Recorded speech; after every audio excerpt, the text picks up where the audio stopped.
Chapter 1. Mothers. The drizzle over Oklahoma City hadn't dissuaded fans from packing the stadium below, where the Women's College World Series had just ended. Eros, better known as Cupid, hovered in the summer clouds beside Aphrodite above the celebrating team and its fans, wondering why his mother had brought him here. His golden curls clung to his face, damp from the drizzle, in the same way that his mother's hair clung to her neck and shoulders. He pulled his hands from the pockets of his trousers to straighten his bow tie, which was also damp and probably ruined.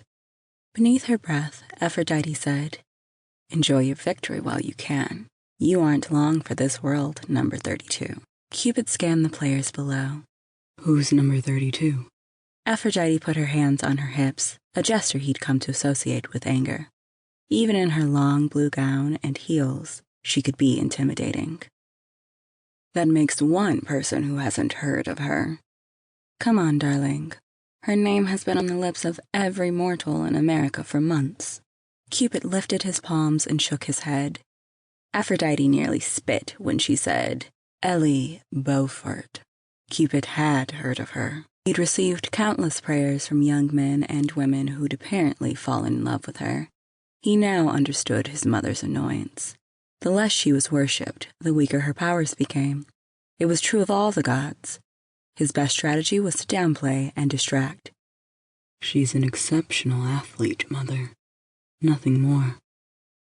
The goddess of love glared at the field below, where number 32 sat perched on the shoulders of her teammates, laughing with glee. "She does have a certain je ne sais quoi about her. No." Cupid knew better than to take his mother's bait. "I don't know what they see in her," he lied. "They call her a goddess," Aphrodite said. "The most beautiful creature alive."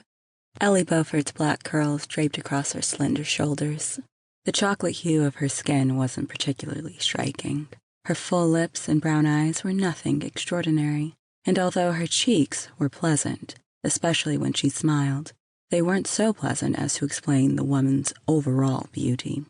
Cupid could not fathom why the sum of such ordinary traits resulted in Ellie's exceptional appearance. But there it was, a thorn in his mother's side. "Her popularity will soon pass," Cupid said. Aphrodite shook her head. "I want you to kill her for me." Back in the stables at Mount Olympus, Cupid commiserated with Pegasus, who had a hurt hind foot. 2 days ago, they had secretly followed Hermes and Hecate to the northeast of Greece to a rushing brook amid rolling hills outside of a tiny village, where Hermes and Hecate liked to fish. The swift messenger god and the goddess of witchcraft, who'd been shot with Cupid's arrows aeons ago, shared a deep love but had never acted on it. This was beyond Cupid's understanding.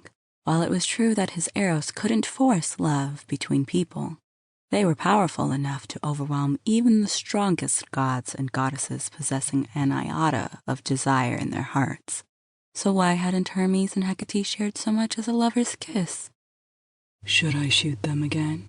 Cupid had asked Pegasus telepathically. The winged horse had nodded his reply with a wink. Then Hermes had suddenly straightened his back and had looked around from where he sat on the bank, as if he had sensed their presence. As Cupid and Pegasus had attempted to fly away, Pegasus's right hind foot got caught in a crevice.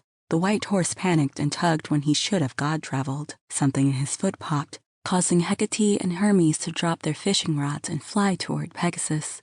Cupid had barely managed to god-travel Pegasus and himself away to avoid being discovered. For 2 days, Cupid had searched for Apollo, hoping the god would heal the horse, to no avail.